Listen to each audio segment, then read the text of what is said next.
Death Claims, a Dave Brandstetter mystery. Book 2. Author, Joseph Hansen. Publisher, University of Wisconsin Press, Terrace Books. Narrator, Eric Aust. Chapter 9. The house was dark. He checked his watch. Not midnight yet, and the Ferrari was in its stall. Odd. He shut down the garage, used the service porch door, stepped up, passed a hand over the small glow of a thermal wall switch, and lit the kitchen. On the bricked-in burner deck, a glass coffee maker glinted half empty, besides a big, red enameled cast iron fry pan, gummy with tomato sauce, a red enameled cast iron pot that had held wild rice. In the sinks lay carbon steel knives for chopping, for carving, big metal spoons. On the counter, a pair of long wooden forks slept in a wooden bowl with scraps of lettuce, circles of onion, a gold can of olive oil. A thin-necked bottle of tarragon vinegar stood guard with a wooden pepper mill. He swung toward the shuttered doors into the dining space and noticed a square of paper scotch-taped to the red wall foam. Campos was lettered on it, in felt pen. Bold and quick, Doug's writing under the name was an El Molino number. He peeled it off the phone, tucked it in a pocket, pushed the doors. While they did their wooden butterfly imitation behind him, he lit the room. 2 settings at the table, tomato-stained plates crisscrossed by Danish flatware, empty cups and glasses, empty wine bottle, a thicket of frail candles melted halfway down. Had Doug brought his mother for dinner? His hand was bandaged, but it wouldn't be like Mrs. Sawyer not to wash up afterward. A pass at another thermal switch brought circles of light from chrome Baja's lamps below in the living room. They gleamed on Parsons tables in high gloss orange and blue, on long white couches strewn with color-swirled cushions, on a snow prairie of white carpet, a scatter of gaudy record covers in front of a turntable hooded by smoked plexiglass. He went down the 3 wide steps. At the room's far end, white shutters, doors, closed off a short hall, linen closet to the right, bathroom to the left, bedroom at the end. He started for the doors and stopped. Over a couch arm lay a jacket, windbreaker type, glossy purple satin orlorn. Frowning, he picked it up. Words were stitched across its back in pale lavender script. European Motors. He turned it around in matching script, but smaller, high and to the left of the zipper was the name Laurent. Dave knew European Motors. It was where Doug had the Ferrari tuned. All the mechanics were born overseas, factory trained overseas for work on foreign cars. Laurent wasn't French, but Dave supposed glumly close enough to it. Belgian. He'd shaken hands with him at the garage, lean, blonde, blue-eyed, with beautiful square shoulders. Dave dropped the jacket, turned off lights as he moved. He went back to the kitchen and dialed the number on the note.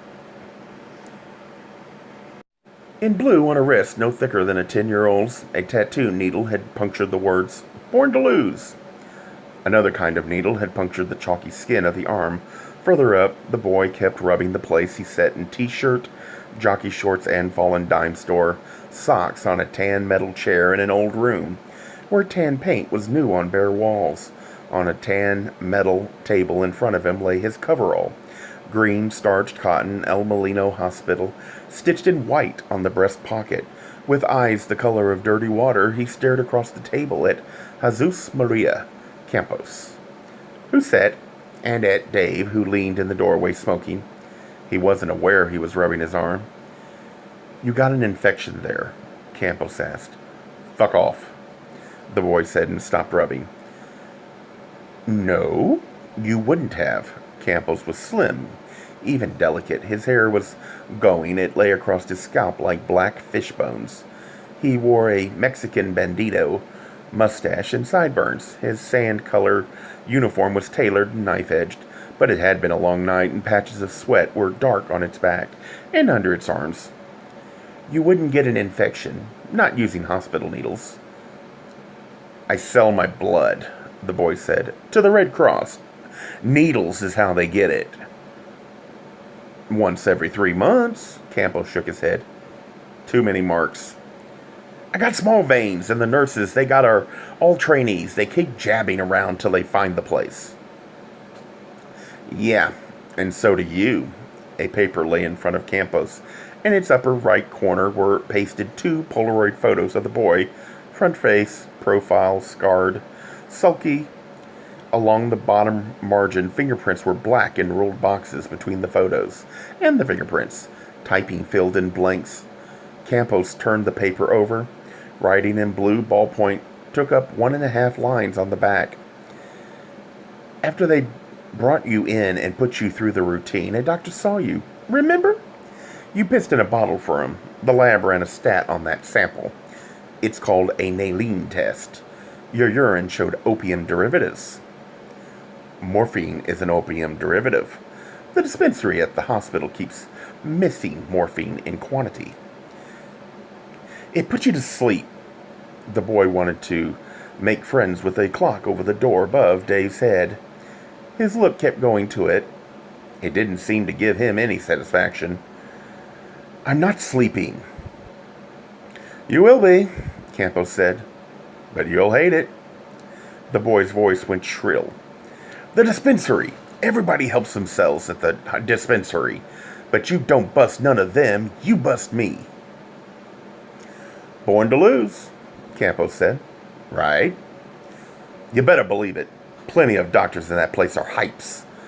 But if a doctor pissed in that bottle, your lab would tell you it was full of tropical fish. One law for the rich, one law for the poor, Campos said. I know about that. You grew up a Chicano in this town, and you know about it. But if you want to change it, you're starting at the wrong end. A tough brown 9x12 envelope lay under the paper, with the photos and fingerprints. Campos pried up its little tin clasp, opened its flap, upended it. A wallet fell out. Plastic that had never even tried to imitate leather. A rattle of pennies, dimes, quarters, a limp matchbook, a crumpled Kent cigarette pack, a nail clipper, a little loop of tarnished ball chain with 3 keys on it. Campos took one of the keys off and tossed it in his palm. It winked in the cold overhead light. The boy watched it as if it were the only object in the room. Pale, like something from under a stone, his tongue came out, touched his lips, went back into the dark again. Campos said, This is a key to the dispensary. You aren't supposed to have a key to the dispensary. You said in quantity, the boy shouted. Even if I was a user, how could I use it in quantity? Campos let the key fall. You could sell it. The boy had come in sallow. Now he looked made out of cheap wax. Jesus, he whispered. I wouldn't waste 10 seconds on you. Campos held open the brown envelope and dropped the wallet into it. The rest of the stuff, the keys. If it was only yourself you were hurting. You're out of your skull, the boy said. If I was a pusher, would I be swabbing up shit at that hospital all night at $1.60 an hour? It's your source. Campos fitted the hole in the envelope flap over the upright tin prongs and flattened them. And your cover. The boy laughed. There was despair in it. You seen the dump I live in? You seen the car I drive? A beat-up 58 VW. It got you to Arena Blanca? To John Oates. Not once, several times. Beginning when he left the hospital back around Christmas? Who? The boy squinted. Arena what? Campos sighed. Put on your coverall. He turned his head. Not far. He was too tired to turn it far, just enough so Dave knew the words weren't meant for him. Bring her in, will you? He found her in a room where vending machines, battered but flashy, stood against the walls like images left over from a religious procession. In a corner was a tan swing-top waste receptacle, but it was jammed, and the floor was a trash map of candy wrappers, sandwich scraps, striped wax paper cups, arm desks of tan, steel tubing, and varnished plywood. made a back-to-back row that divided the room in the flat 2 a.m. glare of naked fluorescent ceiling lights. 4 people kept apart from each other. At the desk, a bald black man leaned forward, big hands hanging, staring at his paint-stained shoes. Over the thick knees of a Mexican grandmother, a frail brown little boy climbed, whining in Spanish to go home. April Stannard waited, pale, her girl hands knuckled together in her lap. When she saw Dave, she frowned and stood up. She wore a coat of her own now. "You're here," she said. "So it's not good news." "I don't know what kind of news it is." "It may not be news at all. Captain Campos will fill you in." She went with him down a hall that was a tunnel of echoes, the dying moan of a siren from outside, jangle of a telephone nobody wanted to answer, a woman's voice arguing incessant chatter of teletype machines, sudden male laughter.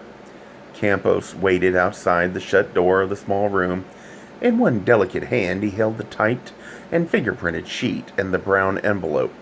The other hand was on the doorknob. He gave April a smile, too tired to last. "Sorry to keep you waiting so long. I wanted you to look at somebody for me. He's in this room. When I open the door, don't say anything, please. All I want is for you to get a good look at him. Then we'll go to my office and talk about it. All right? Ready?" April started to say something about melodrama. She changed her mind and nodded. Campos twisted the knob, swung the door inward. The boy had put on the green coverall. It was too big for him.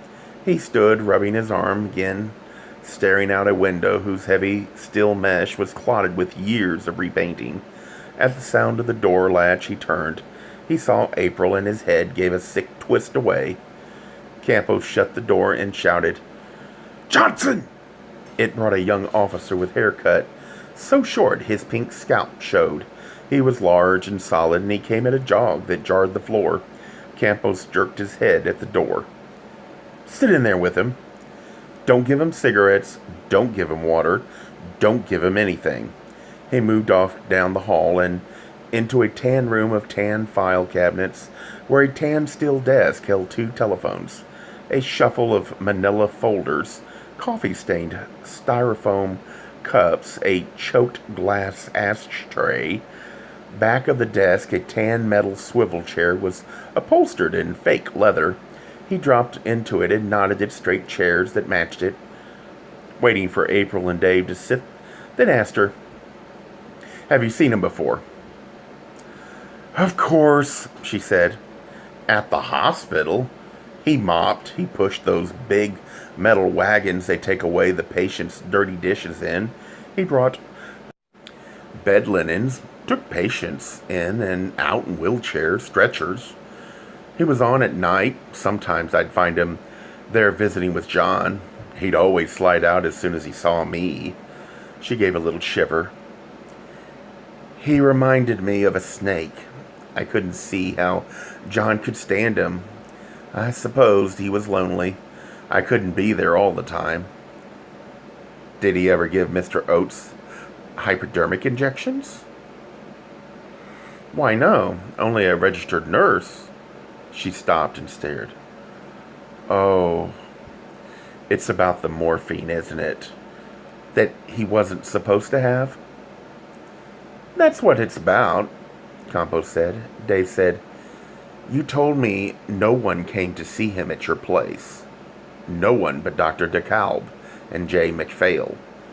You want to change that now?" "You said friends. I didn't think of him. I guess I wanted to forget him. And I did. Yes, he came. John hadn't been out of the hospital 2 days when he showed up, in an old wreck of a Volkswagen.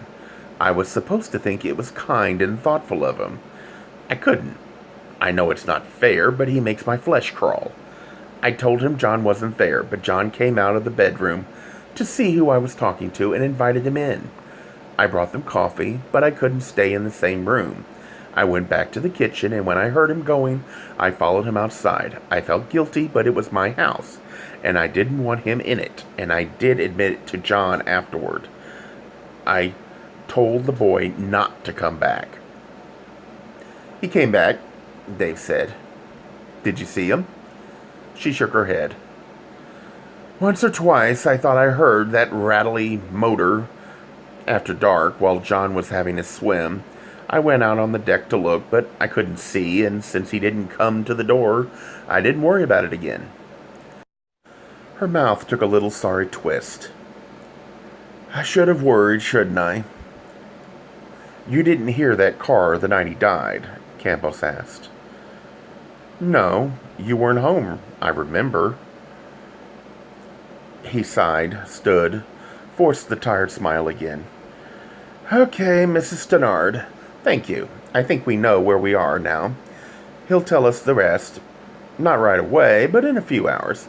He'll need help then, and he'll talk. I'll call you. And I'll call you, Brandstetter.